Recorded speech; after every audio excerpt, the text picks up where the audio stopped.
What's happening, people? It's Influence Music Podcast. We're all done with the show. It will be edited and put out later on in the month. We're still here with Simon Bartholomew from the brand new Heavies. We're just chilling out, drinking some Jamaican champagne. And I wanted to ask him a question and just have a little bit of a video, something we could put up on the site, something we could put up on the social media. So the question was how you feel about samples, because when I was digging, I realised that you guys have been sampled by Dale Soul, Ronnie Size, who'd won the Mercury Music Prize with Brown Paper Bag, and there was a George Michael track with a brand new heavy sample in it as well. Is that something you've always been kind of really proud of or really comfortable with people sampling your art? Or is it something that you'd always have to look at and kind of analyse it before you agreed to it? You know what, it's obviously like, it's an honour, isn't it, to be sampled, I think. Yeah, I think so. That's all you can say, really. People were looking for beats, and we listened to a lot of old drum sounds and kind of updated them a little bit to match with what was happening now. So it Never Stop got sampled quite a lot, also because it had a kind of exposed drum thing. Yeah, I mean, you guys have used that functionality as well, because if I remember rightly, there's definitely some Marvin Gaye samples in some of your music as well. A bit of Roy Ayers floating around in there somewhere, possibly the Ohio Players as well. So I personally think it's nice to kind of have a tribute to these acts that you know and love. But well, you listen to music and it comes out and you play. Yeah, exactly. That's how. I mean, they listen to stuff like, and then that's what influenced them. So it's like you're holding a torch, really. Yeah. Just like, Passing it on. Not ready to let go yet. Still got some more left to do. It's funny as well. Another point I wanted to come on. That's what I've been doing like this.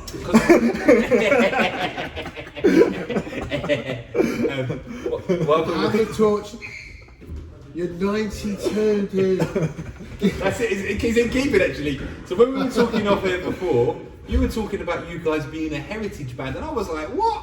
But I think part of the problem with that comment is the fact that makes me feel old. Yeah. Well, the thing, we live in a time now. Yeah, I am old, and when I was younger, when people my age, when I was younger, they didn't have festivals, they didn't have stuff. It's true. And the generation that grew up and started all the clubs and this scene, it's now started all as a job. So it's started festivals and all these things. And so we're still going out, still hanging out, and it's amazing time to be. And so like, it's not heritage. It's more just like our generation is living. It's a bit like YouTube. You can see everything on it now. Of course. It's not just gone. Yeah. But I think so, that's because it's music that's still appreciated. No, but it's music that's still appreciated though, because if there was no demand for the music, then that's it. You'd be done. You wouldn't really be out doing what you're doing at the moment. I'll tell you what I see. I don't know. It's like a long time ago, maybe the 80s or late 80s, early 90s. The Rolling Stones played, and it was like in the garden or something like that. And they put these really unflattering pictures of Mick and Keith in there. Yeah. And they were like, what are these guys still playing for? They had their time. Their music's great. It's like, people want to go and see it. They like doing it. They said at Twickenham, what are you talking about? Yeah. You're a journalist. See, you're not getting the torch.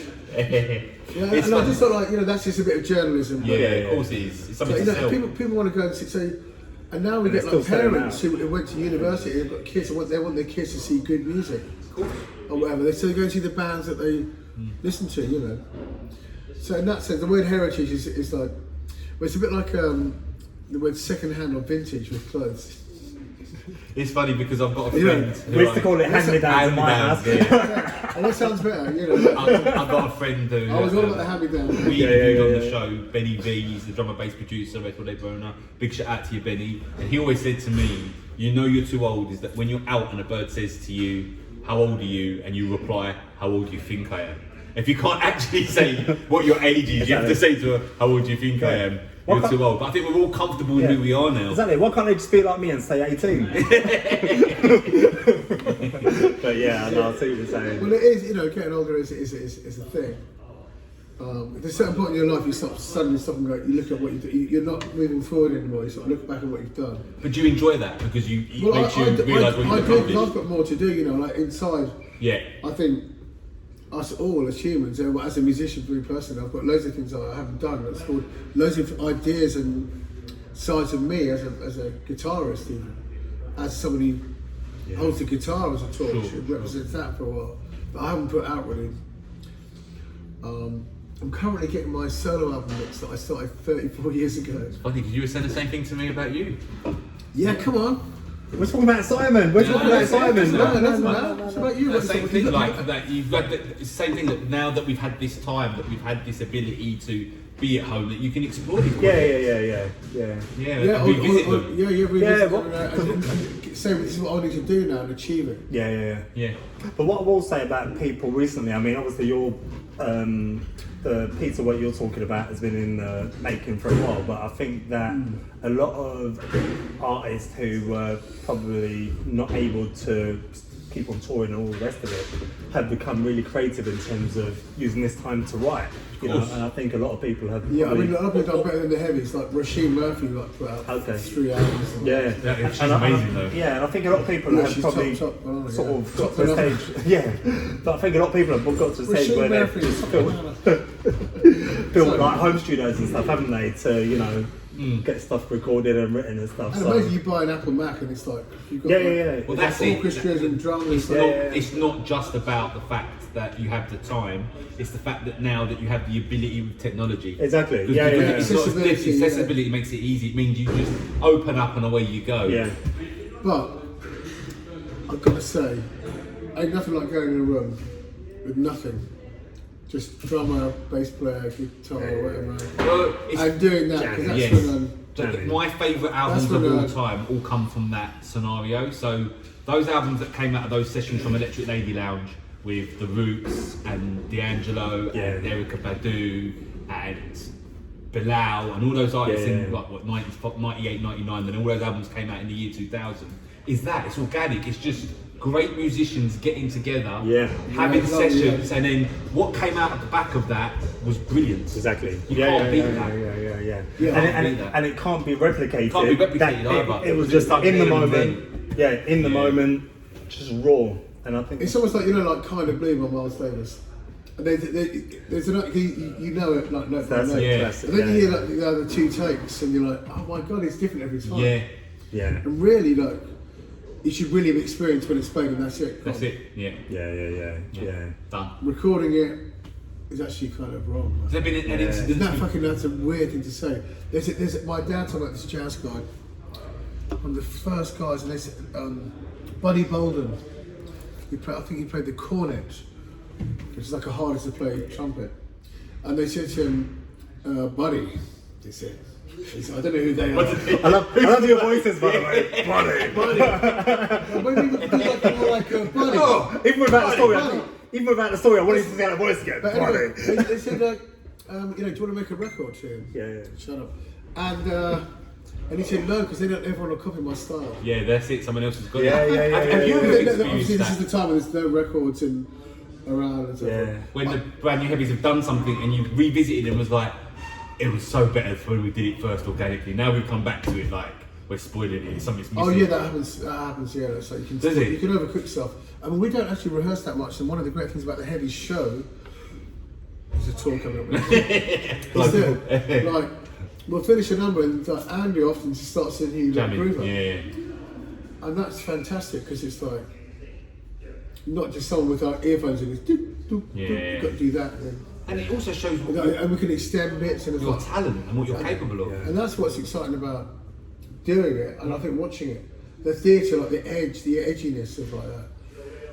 You know what I mean? It's like you're watching that. What's the response to the audience and like that's the relationship. And someone said to me like, it's like going to your gigs. It's like you feel part of it. Yeah. The last time we saw you guys, rather than it's like us and them, was at a Butlins in Skegness, but we could have been anywhere because we forgot where we were when we were watching it. That sounds bad. Butlins in Skegness. It was actually a fucker weekend. It was a good weekend. It was a weekend. It was a good. It's not exactly like Honolulu. I mean, no, sorry, it was Broadway. It was on Broadway. We saw it. Yeah, Riverdale. Yeah. Riverdale, but no, it was good. It was the vibes there that happened. I enjoyed it. Massively. But not. I must that weekend, like we said, there was other acts there as well. Soul to Soul. Some of them were I strong. was a bit scared because the music kind of shows at those things are so like of a high level. Because everyone's really into their Yeah, music. some of them were stronger than I others. felt kind of harder gig, like. But the one I was a little bit worried about was Kenny Thomas, because I thought, what's this geezer going to do He's other awesome, than man. something Yeah, about yeah, yeah. something He was about good, and he was brilliant. Yeah. Brilliant. I was He did a like, cover He's of a great guy. yeah, Yeah, I was like, I what's he remember going to do? He's only got one track. What's this guy going to do? Yeah, for the he next did a 40 cover minutes? of And he Gaps was, Outstanding. yeah, he was didn't good. He was really good. Yeah. It was good. He was good. Yeah. He's yeah. a lovely geezer. He's a lovely guy. Yeah, I didn't know he was from around like Hackney way. That's where Oh, is he was he? from. Yeah, Stamford Hill, Hackney. Yeah, it's I good. didn't Great know that. voice. I made a record with him. I did this album with a friend of mine. It only came out in Japan. We're putting it out now on like Spotify and that Okay. sort of thing. And our backing singer introduced us, and we just thought we'd do this record. So we called up Jocelyn Brown, and she said, "Yeah." And we were like, "What, Cool. Jocelyn Brown?" And Kenny Thomas is on it. Girls from Basement Jaxx, Leo Sayer. Leo Sayer. I had to do that. You know what? I grew up That's with Leo it. Sayer. I couldn't Yeah, believe, yeah. like, you know, like. Yeah. It's sort of if you grew up in England and you're like 50, you'll know. Of course. You saw everything. Yeah, There's yeah, only yeah. 2 channels, 3 channels, so like, it burns in, doesn't it? Yeah, Everything. of course it does. Oh, lot. Absorb it, You yeah. can't take it out. And yeah, that was really good fun to do. And Kenny Thomas is on there, and we did a great song with him. You can sing that Yeah, geezer. Again, yeah, it was good. My son loves that song. I did an episode of the podcast with my son, and it was the first track that he put on. He knows it word for word, bless him. He's 11. Yeah. He gets into it. Bless him. No, it was good. I It was like a good that. It set. makes me feel like, okay, you know, something's rubbing off. Because like yourself, I didn't know what to expect when he came on, Yeah. and I wasn't feeling He negative pokes or it. positive. I just thought, okay, I was open-minded he in did, terms he of what played he a bring, but it was dope good. set. It was a really, really good He set. did Yeah. Yeah, No, it was yeah. good. Yeah. But yeah, that was a good little weekend because obviously the. I'm going to be heavy honest stage though, this is going to sound like hate. And You can hate me for this, but Alexander O'Neill, bruv, you're an absolute legend, but give it up. Give it up, bruv. So basically, he performed on the Love last you, night. but give it up. I wasn't there. Give it But I up. remember speaking to these guys Might be the afterwards. band. Might be the band. Don't know, but He's just had that voice, like, yeah, I remember speaking you know, to this these guys guy's afterwards. something and they- special, but sometimes when you get to a certain age, Yeah. you just got to let them things go. Yeah. Because he performed on The voice a wasn't there. He third. wasn't there, but he wasn't terrible. He had Rowena Johnson with him, who's a great singer. A lot of you guys probably know her from her Artful Dodger days. I'm going to interrupt you and say that. Imagine for him, like the love, and it's nice to give the love, even if the voice is gone. I think there's something in that. Yeah, massively, because I was there. I listened to every song. I sung every word. So I'm not criticising the performance because I was in it. But He might need a dough as well. Bro, you're cold, man. Yeah. No, I'm just saying that. Got me, Mark. I It's an think. interesting point. Like, Got me, should they Mark. give I think you're a bit harsh. I'm a big Little Richard fan because he changed the world from like, oh, massively. Everyone says that. and Even James Brown. when James Brown, Little Richard had a hit with Tutti Frutti, and James Brown But took over his tour. That's it. Yeah, I'm on it. Yeah. You know, Yeah. there's a great James Brown film with that in it. But the Get on last up. the last thing I saw of Little Richard, he was really old and he was playing like a casino on the roof near a pool, and it's just like twats dancing around like who didn't care about it. Sure. And it's, you know,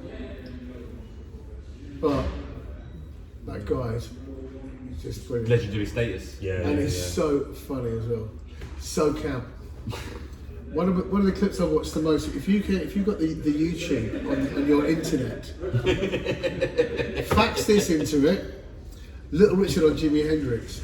Right, And okay. he's got this girl. He's in a backstage room and he's saying, he was a star when I met him. With the Someone satchel. just peed in the dipper and pour back on him. Hey, Jehovah, he took you high. He took you high. And some piece of grass and some heroin. People gonna take you high. I always knew he would. I knew he was a star. I made him a star. And basically, everyone copied Little Richard. The hair now. Yeah. And Liberace. Little Richard probably copied Liberace. Because Liberace was like really rocking the Overly sequence. out camp, the glamorous You outfits. know, fair play. It was the just like, piano, it makes you look bright on Of stage. course. If you want to read a good book, The Life and Times of Little Richard, but you have to get the first edition because he's quite open about Certain things. certain things, Yeah. which clearly got edited out through the Okay. periods As as they got editions. sued and Yeah. sued and sued. But he just did great stuff. He was the first rock and roller, you know. He was the first guy to do the rock and roll lifestyle. Yeah, of course. Yeah. Unfortunately, a bit of drugs came in there. But he would repent and go home and Yeah. come back again. So he'd have influenced people like Elvis Presley, Jerry Lee Lewis, perhaps, I'm assuming? Yeah.